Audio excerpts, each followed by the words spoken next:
Salut à toutes et salut à tous et bienvenue dans cette nouvelle vidéo sur la chaîne C'est mon avis. J'ai passé quelques jours en compagnie du nouveau Xiaomi 11T. Alors oui, maintenant il faut dire Xiaomi, il ne faut plus dire Xiaomi. Je vais essayer de ne pas me louper pendant cette vidéo. Une chose est sûre, c'est que le nouveau 11T est vraiment un très très bon smartphone. J'ai plein de choses à vous dire à propos de ce très bon téléphone. On se retrouve juste après le jingle. À tout de suite.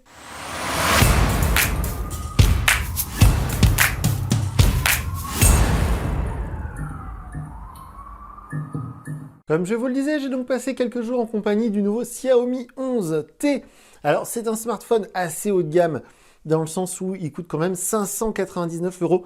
Alors 599 euros, c'est son prix de lancement, je pense qu'il sera amené à descendre en tarif assez rapidement. Et en plus de ça, il y avait une offre de remboursement pour le lancement, puisque, alors c'était pas vraiment une offre de remboursement, mais en fait, si on achetait le téléphone, il nous offrait une trottinette électrique Xiaomi Mi Essential, qui coûte quand même 300 euros. Donc ça faisait descendre le prix du téléphone de 300 euros en gros. Une chose est sûre, c'est que ce smartphone, voilà, il a plein de choses pour lui. Il avait été dévoilé dans une sorte de keynote, une sorte de présentation en ligne de la part de Xiaomi il y a quelques semaines de ça. Il est tout frais, il vient de sortir. Et voilà, je dois bien avouer que c'est un très très très bon smartphone. Si vous regardez cette vidéo parce que vous hésitez à l'acheter, sachez que vraiment, voilà, je vais vous dire plein de choses. Mais en gros, il a quand même pas beaucoup de défauts. Hein, faut être très honnête. On part tout de suite dans le vif du sujet avec les choses que j'ai bien aimées, puis on terminera avec les choses que j'ai un peu moins aimées. Alors, il n'y en a pas beaucoup. Hein, j'ai vraiment gratté pour trouver des défauts à ce téléphone. On va commencer tout de suite. Vous le savez, j'aime bien commencer par ça, par le design. Alors, c'est assez subjectif, c'est assez personnel. Mais c'est vrai que moi, j'aime beaucoup ce design avec plein de reflets. Alors, c'est pas vraiment glossy parce qu'en fait, c'est un peu mat, un peu satiné. Ça ressemble beaucoup au design du Mi 11 Lite que j'avais testé il y a quelques mois sur la chaîne. C'est voilà, on va dire, c'est l'identité visuelle de cette série 11. Moi, j'aime bien. Il y en a qui aimeront peut-être pas. Évidemment, j'ai pas mis la coque, mais il y a une coque transparente qui est offerte. Je trouve ça, au niveau du toucher, assez agréable également. Ça prend pas trop les traces de doigts, donc voilà, c'est plutôt pas mal. Moi, j'aime bien. Alors, j'aime aussi beaucoup, par exemple, ce qui se fait en ce moment chez OnePlus ou ce qui se fait en ce moment chez Realme. Voilà, il y a des designs assez sympas en ce moment et celui-ci est pas pour me déplaire. Au niveau de l'ergonomie, c'est pareil, hein, c'est plutôt bon. Quoique j'y reviendrai un petit peu plus tard, mais les boutons tombent bien sous la main, donc il n'y a pas de souci de ce côté-là. Donc pour moi, c'est plutôt réussi. Aussi, et alors là, on rentre dans quelque chose qui est plus technique et quelque chose qu'il fallait vraiment que je teste pour m'en assurer. C'est cet écran AMOLED 120 Hz. C'est un vrai régal. Là, pour le coup, c'est vraiment du tout bon. C'est hyper agréable. C'est un vrai bonheur d'utiliser cet écran au quotidien. Évidemment, il est immense, rafraîchi à 120 Hz, donc 120 fois par seconde. Alors, il faut activer manuellement ce mode. Attention, par défaut, il est en 60 Hz, donc il sera rafraîchi que 60 fois par seconde, ce qui est déjà très bon, hein, ce qui est déjà la normale, on va dire. Mais là, je l'ai réglé sur le 120 Hz, alors ça pompe un peu de batterie, mais honnêtement, c'est tellement agréable à l'œil, c'est hyper réactif. En plus, le processeur est hyper puissant, la mémoire vive aussi, j'y reviendrai après. Mais donc, du coup, cet écran, c'est vraiment un bonheur. En plein soleil, il y a plein de luminosité, il y a beaucoup de luminosité, donc il n'y a pas de problème pour lire cet écran. Les couleurs sont vives, les noirs sont hyper intenses. Donc là, honnêtement, c'est du tout bon, il n'y a rien à redire.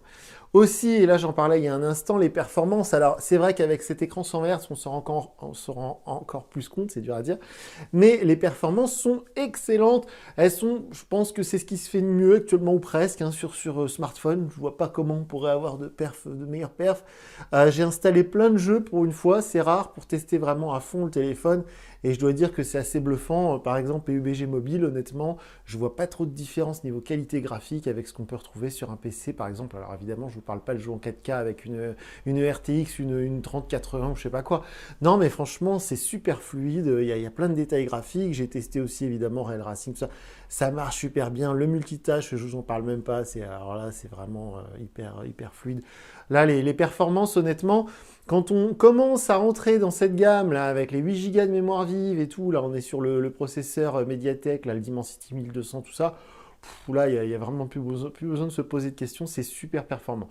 Aussi ça va avec, hein, mais c'est-à-dire que la performance est au rendez-vous et puis la fluidité du tout. Pourquoi? Parce que MI 12.5, je vous en parle souvent, j'adore cette interface.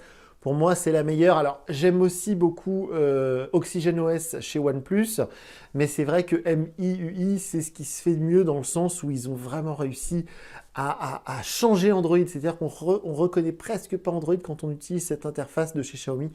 Tout est bien conçu, on retrouve facilement ce qu'on cherche, les réglages, on retrouve facilement les raccourcis, etc. Donc c'est vraiment du tout bon pour moi. Et j'ai pas eu de plantage, et j'ai eu une mise à jour, mais j'ai pas eu de bug, j'ai pas eu de plantage, alors que souvent on entend dire que la MIUI 12.5 elle est buggée. Moi j'ai jamais eu de problème, ça fonctionne très bien. Aussi, et là c'est très important et je voulais absolument tester pour m'en assurer, on pouvait s'attendre à de très très bonnes performances de ce côté-là. Le capteur photo principal étant de 108 mégapixels avec un super capteur grand angle et un capteur télémacro, on pouvait vraiment s'attendre à de super performances niveau photo. Et justement, eh bien oui, c'est le cas, les photos sont superbes. Alors comme d'habitude, sous la vidéo, je vous mets le lien vers ma galerie Google Photos. Vous pourrez comme ça constater par vous-même la qualité des photos que j'ai pu prendre avec ce Xiaomi 11T. Franchement, les photos, elles sont magnifiques. Que ce soit les photos de loin, les photos zoom x2, les photos en grand angle. Il n'y a pas un pet de pixels, il n'y a pas un pet de bruit sur les photos. Elles sont magnifiques en intérieur, tout ce que vous voulez. Les photos selfie aussi sont très réussies. Alors là, la partie photo, c'est pareil. Honnêtement, sur un téléphone comme ça, à 569 €, il y a la version Pro qui est plus chère. Et puis après, on va avoir le Mi 11, le Mi 11 Ultra, tout ça. Honnêtement, là, quand je vois la qualité photo d'un téléphone comme ça, j'ai un peu de mal à comprendre pourquoi aller encore au-dessus. Mais bon. Aussi, quelque chose que j'apprécie beaucoup et qui est présent sur ce téléphone, et je vous en parle régulièrement, c'est le haut-parleur stéréo. C'est-à-dire que le son va sortir ici, mais il va sortir aussi là, et c'est très pratique. Et le son, quand on met le son, par exemple, d'un podcast ou d'une musique à fond, même une vidéo YouTube, et qu'on met à fond, c'est impressionnant le volume sonore que peut émettre ce téléphone. C'est bluffant, il y a des enceintes Bluetooth qui sont moins performantes que ça. C'est assez bluffant, j'avais, je crois, jamais eu un téléphone aussi audible dans une pièce quand on met à fond. Si on est trop près, franchement, ça fait mal aux oreilles parce que c'est vraiment super puissant. Aussi, quelque chose qui est très important, c'est assez rare, donc c'est pour ça que je tenais à le signaler. Ce téléphone, il est certifié IP53. Alors certains diront oui, c'est normal pour le prix, heureusement qu'on peut mettre un peu d'eau dessus. Oui, mais c'est pas toujours le cas, donc c'est pour ça que je le signale. Par exemple, j'avais adoré le Realme GT que j'ai utilisé à titre perso pendant quelques semaines. Et le Realme GT, justement, il n'était pas certifié IP et j'avais toujours la crainte comme ça de le faire tomber dans l'eau. Celui-ci étant certifié IP53, alors officiellement, on ne va pas pouvoir aller plonger dans l'océan avec, mais officieusement, si vous le faites tomber dans la piscine, dans l'évier, dans les toilettes, vous le ressortez, il n'y a pas de problème. Donc ça, c'est vraiment un vrai plus, surtout à ce prix-là, parce que si vous sortez 600 balles pour un téléphone, je pense que vous serez un peu dégoûté s'il tombe dans l'eau, surtout que je tiens à préciser, pour avoir travaillé moi-même dans la téléphonie, l'oxydation n'est jamais prise en compte si c'est vous-même qui le faites tomber dans l'eau. Attention, hein, les assurances sur les smartphones, hein, c'est toujours assez aléatoire. Bref, et aussi quelque chose que je voulais signaler qui est très pratique, qui marche très bien, alors ça fait partie de la fiche technique, ça fait partie même du déballage, on avait vu ça ensemble, il y a un énorme chargeur de 67 watts qui est fourni avec ce Xiaomi 11T, et quand on le recharge, eh bien la charge rapide, elle est très performante, on est à plus de 3% par minute. En gros, vous pourrez atteindre 50% en moins d'une demi-heure, voire un peu plus. J'ai réussi à faire du 70% en une grosse demi-heure. Ça marche très bien, ça recharge très très vite. Et ça, c'est un vrai plus parce que vu que la batterie, elle est assez grosse, ça fait 5000 mAh. Si on n'avait pas cette charge rapide, honnêtement, le téléphone serait assez long à charger. Là, c'est pas du tout le cas, ça se recharge très vite et ça, c'est très très confortable, on va dire. Aussi quelque chose que je voulais vous signaler, parce que c'est pareil, je vous parlais du Realme GT il n'y a pas longtemps, c'est un téléphone que j'avais beaucoup apprécié, ça faisait partie de mes coups de cœur de cette année, mais le Realme GT, qui se trouve à peu près dans les mêmes tarifs, il n'avait pas de vitre d'écran traité Gorilla Glass, donc si vous ne mettiez pas de protection sur l'écran se rayait très facilement. Ce qui n'est pas du tout le cas sur ce Mi 11, j'allais dire. Non, c'est pas un Mi 11, c'est un Xiaomi 11T. Attention, il ne faut pas se tromper. Et donc, du coup, sur ce 11T, on peut mettre... alors, il ne faut pas le mettre non plus dans la poche avec les clés. Il ne faut pas aller chercher non plus les histoires, les problèmes. Mais voilà, c'est-à-dire que si vous faites moyennement attention, comme moi, de temps en temps, vous le posez sur la table. Voilà, des fois, voilà, je prends mes deux téléphones et je les colle l'un contre l'autre, etc. Eh bien, la vitre sera beaucoup plus résistante qu'un écran standard parce qu'elle est traitée chimiquement Gorilla Glass Glass Invictus, hein, j'ai marqué. C'est vrai que ça, c'est un vrai plus parce que, encore une fois, à ce prix-là, c'est comme la certification IP, c'est tout bête. Mais si, par inadvertance, vous le posez un jour à l'envers sur la table et puis que vous vous retrouvez avec une... C'est pas des grosses rayures, hein, mais c'est des petites rayures pour un téléphone qui est tout neuf et tout, vous avez sorti 600 €, c'est quand même une grosse somme, vous serez un peu déçu. Donc là, au moins, on peut être tranquille de ce côté-là. Quelque chose que j'ai oublié de citer tout à l'heure et qui fait partie de mon appréciation de cet écran AMOLED, c'est qu'évidemment, vu que c'est un écran AMOLED et vu qu'on est sur MIUI, on a le Always On Display comme chez Samsung, comme chez plein d'autres constructeurs. Pardon, je suis un petit peu enrhumé. Et donc, du coup, on a toujours l'heure qui apparaît, ainsi que la date, le pourcentage, les notifications. Ça, j'adore ça. Si vous regardez mes vidéos, vous le savez. Je trouve ça super pratique parce que si on laisse le téléphone sur la table de nuit, sur un bureau, on passe à côté, on voit si on a loupé des choses, des appels, des SMS, etc. C'est super pratique et ça consomme très peu d'énergie. Donc, franchement, c'est un vrai plus. Et vu qu'on n'a pas de LED de notification, bah, pour moi, c'est vraiment le top. Et enfin, pour terminer, du côté des plus, alors évidemment, on a le NFC, j'ai testé Google Pay, ça marche, hein, Dieu merci à ce prix-là, heureusement. On a la 5G, ça marche très bien, les débits sont très très bons. Et là, on bascule du côté, j'ai hésité à le mettre dans les plus ou dans les moins. On parle de l'autonomie. Alors attention, l'autonomie, elle est bonne, il n'y a pas de souci. Là, vous voyez, je ne l'ai pas rechargé cette nuit, il me reste 52%. Donc, il est possible, pas sûr, mais possible que j'arrive à la fin de la journée sans le recharger. Mais en fait, moi c'est tout bête, quand j'achète un smartphone qui propose le 120 Hz, j'aime bien mettre le 120 Hz. Et donc du coup, ça consomme un peu d'énergie. Et donc l'autonomie qui est annoncée un peu partout, elle est basée sur le fait que vous restez en 60 Hz. Mais si vous mettez 120 Hz comme je l'ai fait, bah, du coup l'autonomie, elle baisse. Et je dirais qu'on peut très facilement tenir une journée, hein, ça, il n'y a pas de souci. Mais 2 jours sur une batterie, sur une charge de batterie, c'est un peu compliqué si vous êtes en mode 120 Hz. Alors je trouve ça un peu dommage dans le sens où cet écran 120 Hz, il est mis en avant partout, il est mis en avant sur la boîte, sur l'emballage, partout, sur le site de Xiaomi et tout ça. Si on achète ce téléphone, c'est aussi et surtout pour l'écran 120 Hz et pour le capteur 108 mégapixels. Donc du coup, bah, c'est un peu dommage de le laisser en 60 Hz pour avoir de la batterie, quoi. Alors l'autonomie, elle est bonne, comme je disais, on peut tenir une journée sur batterie, il n'y a pas de souci.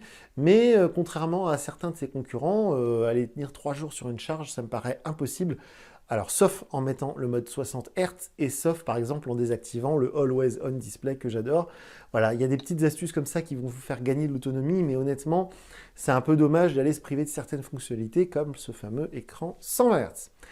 Là, je vais vous laisser, on va partir sur les tout petits défauts que j'ai réussi à trouver à ce téléphone, et puis ensuite, on viendra à la conclusion.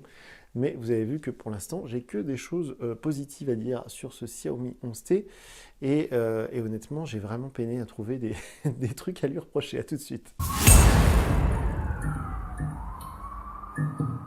Alors maintenant, je vais essayer de vous dire quelques défauts, entre guillemets, que j'ai réussi à trouver à ce téléphone. Alors, le seul, pour moi, unique vrai défaut du téléphone, c'est son poids et c'est son format. Il est très grand, il est très massif et il est plutôt lourd, on est vers les 200 grammes.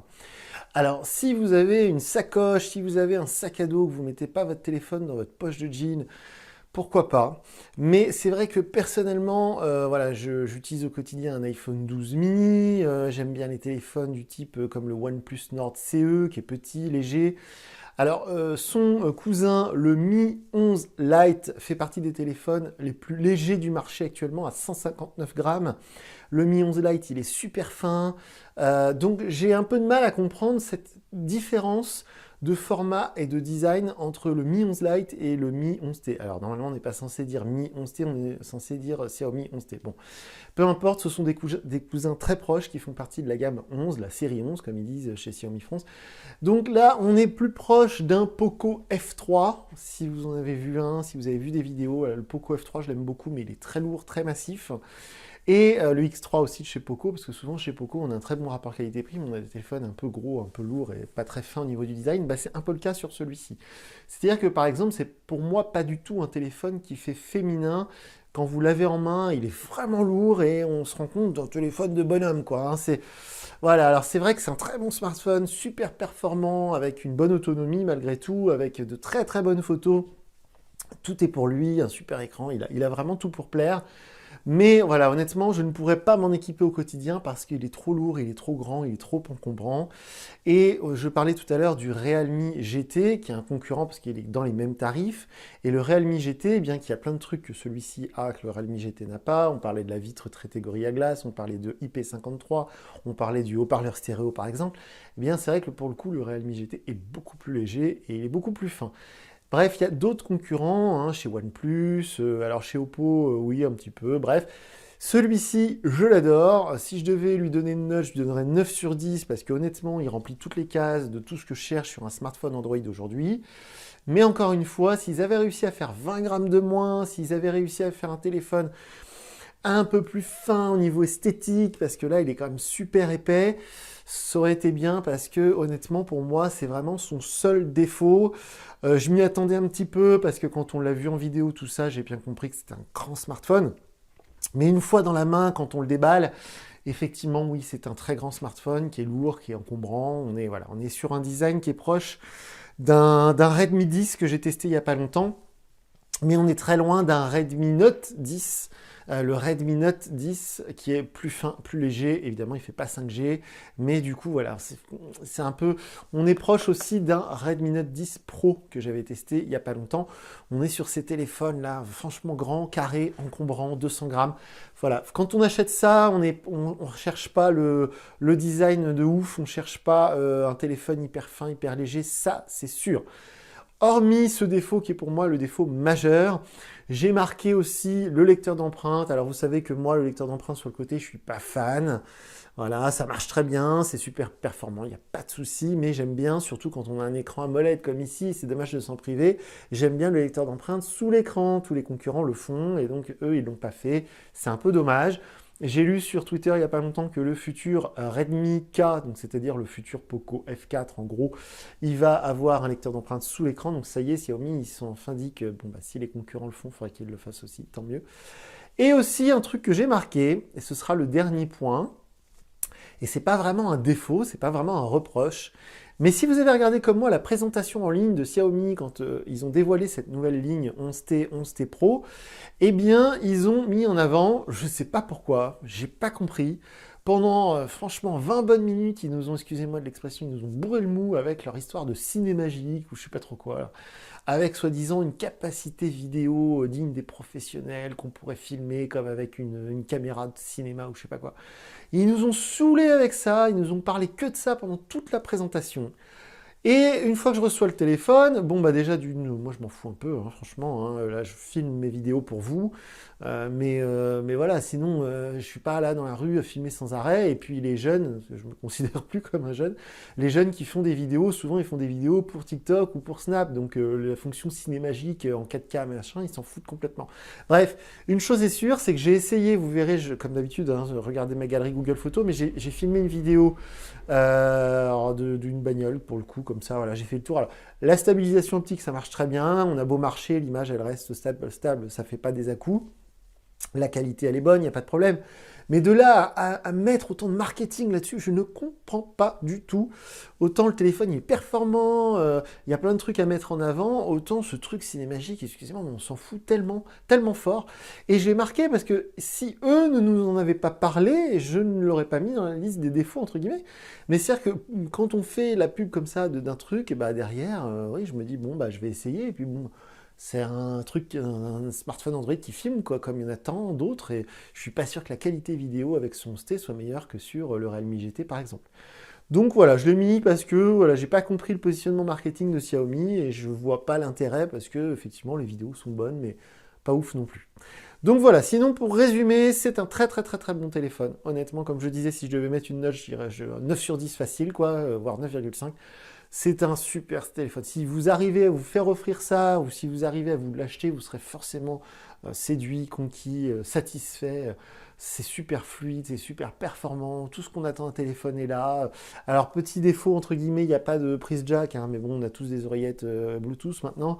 Donc honnêtement, c'est vraiment un très bon téléphone. Ça fait longtemps que je n'avais pas testé un téléphone de chez Xiaomi aussi performant. Et je pense que ça va être un carton. Je pense qu'il va beaucoup se vendre parce que le Mi 10T, pour le coup, c'était beaucoup vendu. Ça continue à beaucoup se vendre d'ailleurs.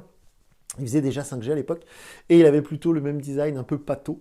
Donc je pense que ce 11T va très bien se vendre aussi. Si vous avez des questions comme d'habitude, n'hésitez pas à me contacter via Twitter parce que je ne lis pas les commentaires sous la vidéo. Donc surtout, je le rappelle bien, si vous voulez me contacter, le plus pratique, c'est via Twitter. Donc voilà pour le test de ce Xiaomi 11T.